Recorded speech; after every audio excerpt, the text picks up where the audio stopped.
Hello, welcome back to my video. Today is August 19th, 2024, and this is my pre-DNC predictions. I mean, it starts in less than an hour, I guess. It's 5:34 p.m. for me on the 19th of August. DNC starts today.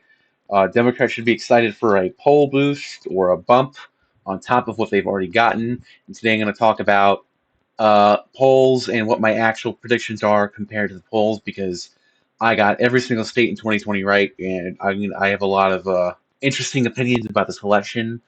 I'm going to talk about data that I need to see because, like I've said in previous videos, it's not the polls results that matter; it's the consistency of the results that matter.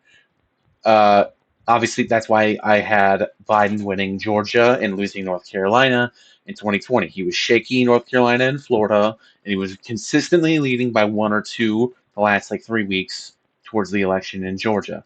That's why I was pretty confident. And it really is that is the key, consistency in data. So right now I'm seeing some kind of shaky data in Arizona. Data was consistent for Harris, but getting a little shaky in Pennsylvania.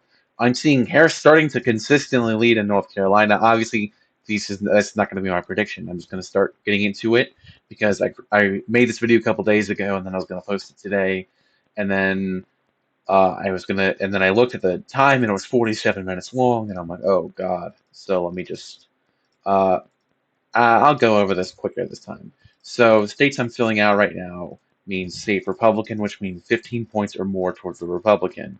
So you see Kansas right here. This would be safe. This would be likely, which would mean 7 to 14.9% of a victory. This would be 2 to 6.9%, and this would be under 2%, which is tilt. So safe, likely, lean, and tilt go by margins, not the actual definition. Obviously, Kansas will 100% be a Republican state, but I have it as going likely Republican because it's going to be probably like 13 points, 14 points for Trump. It might be like 16 or 17. It absolutely could be. It's just my current prediction that it might be another point or two shifting towards Democrats. And the reason I say that is because since the year 2000, Kansas on average has shifted like 3 or 4 points every couple of years towards Democrats consistently. They won heavily on the abortion issue in 2022, where they also won the governor race, despite it being a potentially safe Republican year. I don't by safe I meant red wave year. I don't remember how much the governor won that state by, which actually is pretty important for me to know. But either way, I think it was by like 3 points instead of 5 points, like in 2018. But again, the fact that Democrats won there at all is pretty interesting. I'm gonna say Missouri will be 15 points for Trump. I'm gonna say that for Mississippi as well, probably. I'm gonna move Montana and Utah. Well, I had them like this before, but I'm keeping them under 15. Trump might be up by 18 in Montana, but I think with the John Tester turnout, it could be more like 14 and a half points. Again, barely under the safe margin. By election day, I'll probably move it back. But at this exact moment of the election was today, I do think Montana would be a likely red state. Same with Utah, which does move an average of 1 point every year. It's moved 20 points towards Democrats since 2000 2020. So it went what 21 and 20.5 points. So it's on that on average it would be like 16 and a half points this year. But I think Utah it could go down to like 14 points, especially Evan McConnell had a pretty big turnout. He's not actually a Democrat, but he got Democrat turnout for him in 2022, making it a single-digit state. Stuff like that.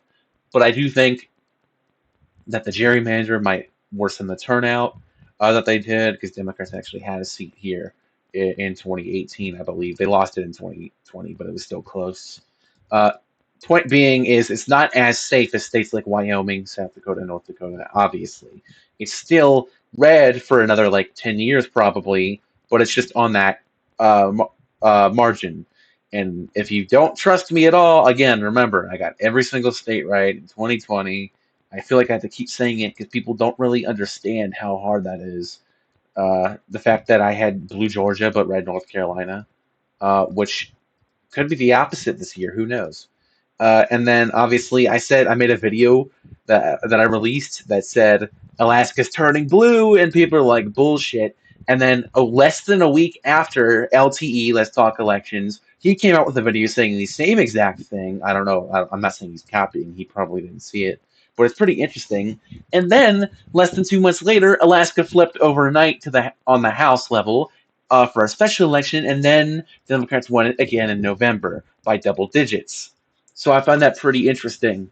I did say Alaska might actually vote Democrat in 2032 on the presidential level. I genuinely believe that it's an extremely high independent population, and with Republicans shifting more and more far right, which if you're a Republican isn't necessarily a bad thing, on independents' eyes it could be a bad thing. I am going to keep it as a safe, as a likely red state as it was in 2020. It might be only like an 8-point win for Trump though. He won here by 10.1%, but he won here by 14% in 2020. In 2016, I meant. So that's pretty interesting. It was 40 points red in 2004, 2008. Now it's single digits. So I don't know. Just keep an eye out for Democrats, and they might even flip if Peltola, the House person, the House member in Alaska, the Democrat, if they run for Senate against like Sullivan or something, or not Murkowski, they wouldn't beat Murkowski, but if they run against Sullivan, they absolutely could win a Senate seat and flip it in 2026 because of that ranked choice voting. Hopefully that works with the Senate because I sound stupid if that doesn't work with the Senate and it's just the House. But I think for all statewide elections, that's how it works. I don't know. I don't think they do ranked choice for president because that's a federal election, and I don't know if it's legal to do that. But that's why I say Alaska altogether will take longer to turn actually fully blue. I had Iowa as safe red for most of this. I'm going to move it down to like 13 or 14%. So still basically safe red. It'll 100% be a red state. Ohio, we finally got Harris versus Trump data in Ohio, and it confirmed that Trump is ahead just as much as he beat Biden by in 2020, and how much he beat Hillary in 2016, which is the same amount both. So he might win it by 8 points 3 times in a row. Again, we've seen consistently Trump just is always leading in Ohio. It's not really in play. If it was in play, I'd be extremely worried if I was Trump, because it was arguably in play if you saw the polls in 2020. Obviously, I had it as being a red state, but I think it's pretty interesting. So for the Democrats, I'm going to start filling. Oh, I'm also going to move. I'm also going to say South Carolina might actually be one of the only elections this century that it shifts red from blue, from like shifts from. Okay, so it went 11.5 points for Trump, right? I think he might win it by like 13. But in general, it is a state that is not as safe as other states for Republicans. So, like, it's not as safe for Republicans as Arkansas. They put it even in 2018. Henry, I think McMaster, was that his name? He won here by 8%. He won here by a safe margin in 2022, though. Lindsey Graham in I believe 2020 won here by not that much either. Tim Scott, again, also won it by a hefty margin, though. So it really depends on who's running here. And Trump is not going to be one of those candidates that really wins South Carolina by over 15 or 16 points. He might do that this year, specifically because of I think it's going to be a lot more polarized, and that's why it's going to be a very, very close election.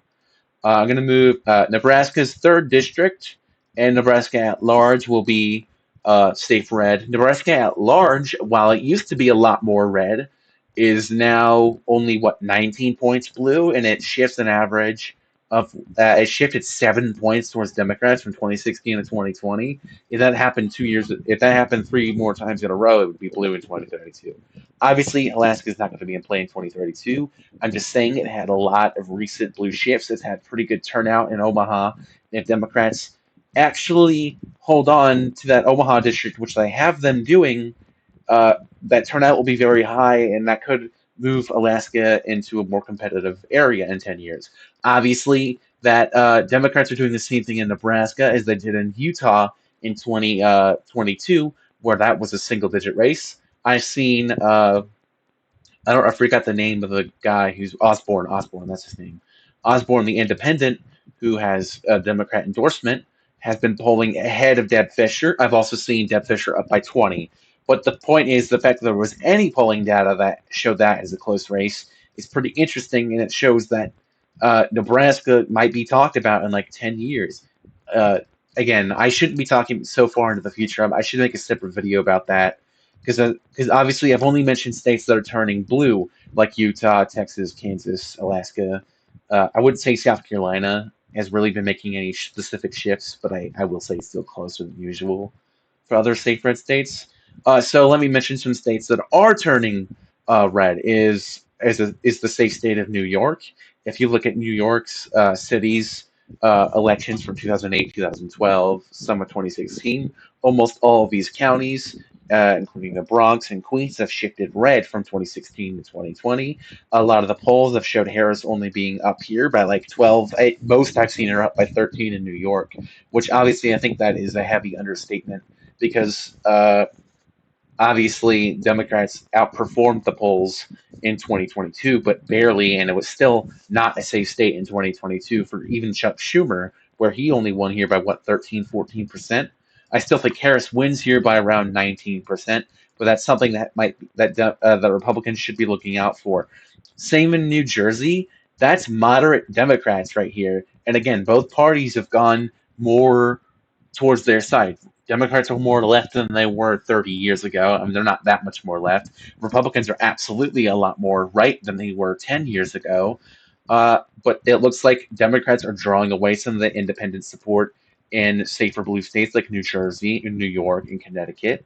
I have New Jersey being a likely blue state, I think, and especially with Bob Menendez, that's a huge demoralizing situation for Democrats. Menendez having to uh, at least they got rid of him because I mean obviously Democrats don't want to have the same situation Republicans had where they had to vote out convicted uh, where they're running convicted felon for president. So that's pretty interesting. Delaware again, one of those more moderate states that usually fall around the 15-point margin. I do think Connecticut will stay safe blue, even though Hillary won it by a likely margin. Same with Rhode Island, Massachusetts. That's a very blue state. Same with Vermont. Maine's first district will also be safe blue. Illinois should be safe blue, especially with the DNC being in Chicago, and yes, I think that matters. Hawaii, California, and Washington. It's 156 safe electoral votes for Democrats. You could basically count the 17 for them as well. Include Oregon again, one of those more moderate states that kind of hover around the 15-point margin usually. But again, 2022, huge Republican turnout. That's why it seems pretty close because of that governor that apparently everyone hates, which I find pretty interesting. Same with Delaware. Delaware's governor is getting primaried right now. Will likely lose their reelection efforts. In New Jersey, the governor race in 2021 was also another demoralizing, almost loss for Democrats. They only won there by 4%, I believe. And also another demoralizing thing for Democrats. The governor, I believe it's Phil Murphy, his wife ran for the Senate seat and lost their primary. So Andy Kim, I believe, will run for Senate here, and they will likely win their election by safe race. But altogether, Democrats in New Jersey should be demoralized. They also lost a competitive House seat in New Jersey in 2022 and 2020, I believe. So it's again very. Oh no, they won in 2020 in that seat. The one that's like right here. I hope some of you guys know what that is. I actually went on vacation around here, not because New Jersey's so great, but because it's so close to New York, and I'm going to be going back up there in October. It is a pretty great place. New Jersey, like upper North New Jersey, is a beautiful area. But yeah, New Jersey again, 10 years might be a competitive state. Not saying it will be, but it could be if you look at the shifts and you look how issues are changing. Nebraska's first district is likely, probably. It was in 2020. Again, like I said, it's been shifting blue more and more every single election, and the redistricting made Nebraska's first district more blue than it was the year before, because obviously Republicans don't have to worry here. But you could see in 10 years.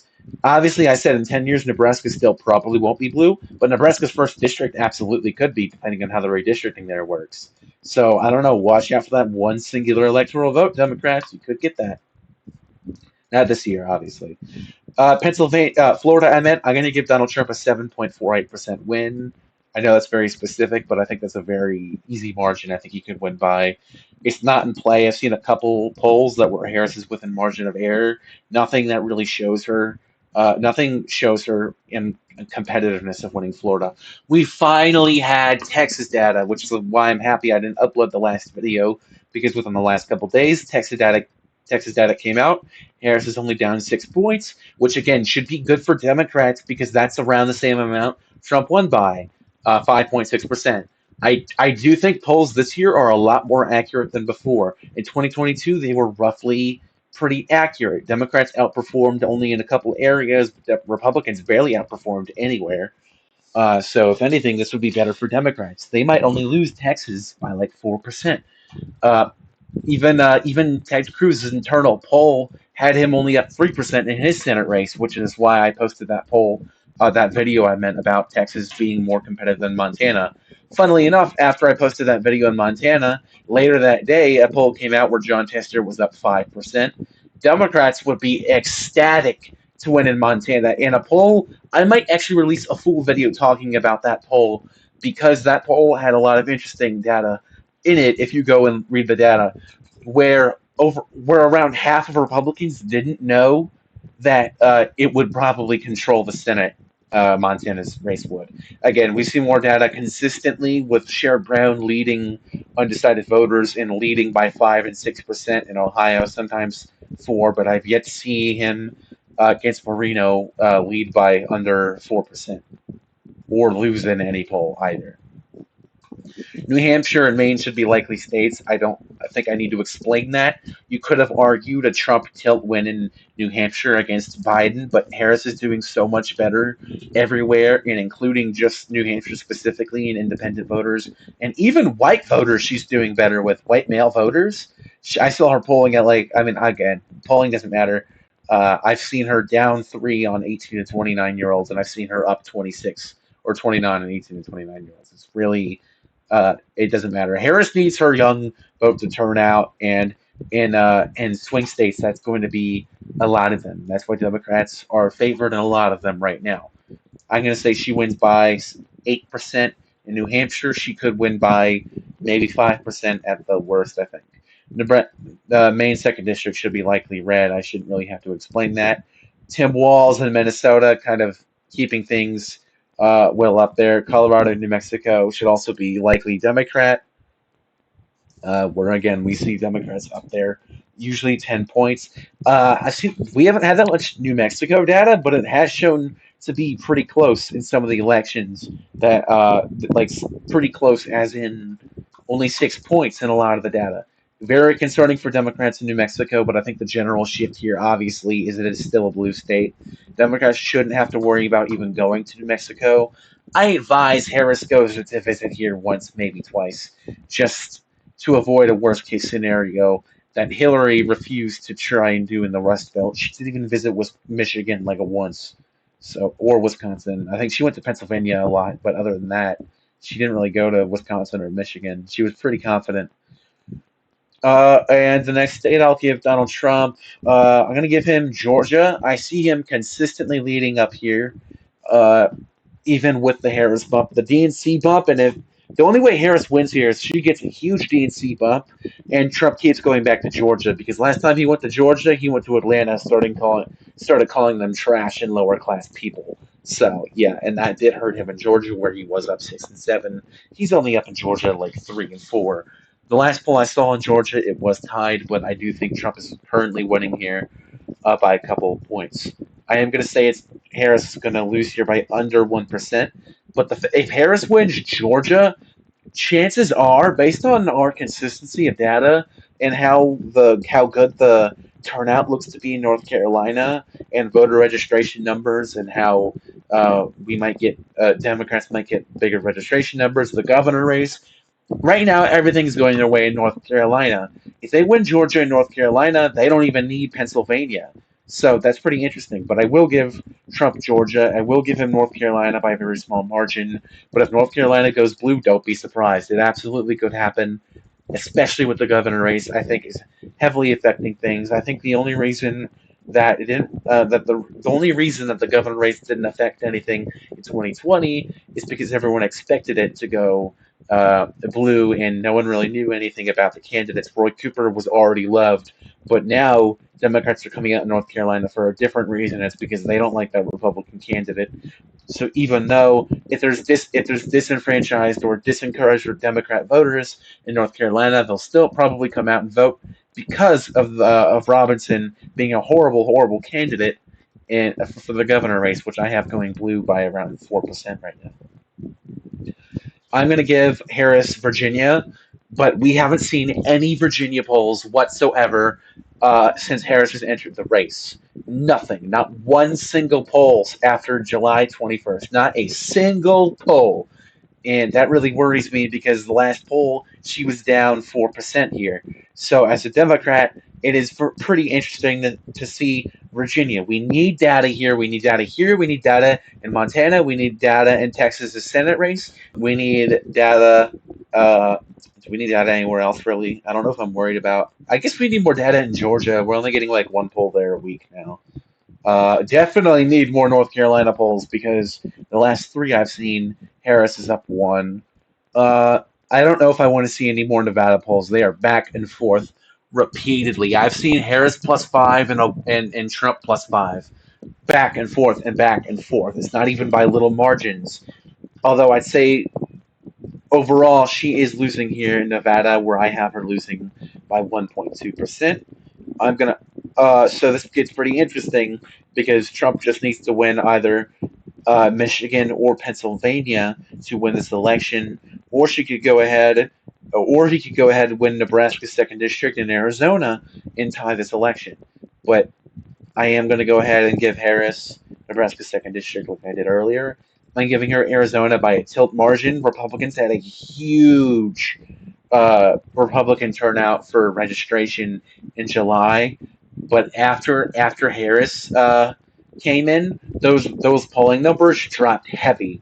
Not polling numbers. I meant those registration numbers dropped heavy. Democrats started taking the lead in registration numbers, not fully, but they had more registrations on those days that she came in than she did before.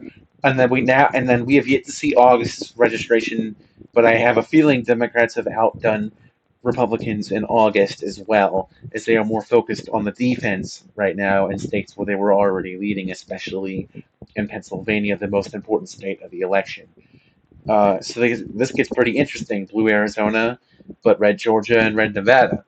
Now you see over here, I have Harris winning Michigan and Wisconsin by lean margins, maybe 3 points each. Wisconsin, she's starting to have a heavy snowball of enthusiasm. And that I used to have Wisconsin as tilt, and before that, most of the election lean red, but I have it as lean blue now. I think Walz is actually a great, might have been the most important vice president that you could have picked to help Wisconsin here. I don't think Shapiro being picked really would have helped Pennsylvania more than it is. I think the fact that he's endorsed Harris at all is pretty valuable. I'm not going to give Pennsylvania a lean Democrat thing. I think whoever wins Pennsylvania is going to win it by less than 1 percentage point, unless Harris continues. She needs to win the debate. Walz, he will win the vice presidential debate, probably. Obviously, if he loses the vice presidential debate, that really sucks for like Wisconsin. But I don't think he will. Walz will absolutely win on October 1st, probably.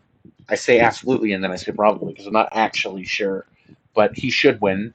Harris should win the debate. Walz should win there. There should be a DNC bump. It might not. There might not be a DNC bump. Harris's entry could have grayed out that area, but I think that Democrats are going to build off of the enthusiasm going into the DNC and then make it even more of a blue shift. So we could start seeing Harris start leading by 5 and 6 in Pennsylvania and Arizona, and maybe start consistently having ties in Georgia or up one in Georgia. Because as of right now, North Carolina and Georgia, one of those needs to go blue if Pennsylvania doesn't. But I am going to give Pennsylvania to Harris because I do think she will get all three of those enthusiasm boosts with the DNC and both the debates. I do think she's going to get all three of those, and I think Trump just needs to get one of those to work out for him. But Democrats are registering people since mid-July at very high numbers, and I was able to take a peek at the registration numbers day by day in July, and like I showed, after the RNC, it looked bad for Democrats, but after Harris came in, that cut those numbers down instantly. Like that enthusiasm for Republicans dropped instantly, uh, which I think is pretty smart for Biden to have announced his dropping out right after the RNC, which cut their enthusiasm before it probably would have ended. Because usually you'd think it lasts like 2, maybe 3 weeks at most after a national convention, but it only ended up being a, uh, a couple days, 3 days of uh, big numbers for Republicans. It would have been pretty interesting if Biden uh, did that on the first day of the RNC because that would have been a huge enthusiasm drop. But I'm going to try and keep this video short. Hopefully, it wasn't that bad quality. I think it was okay, but I do have a fan going on right now. It's very hot in my house.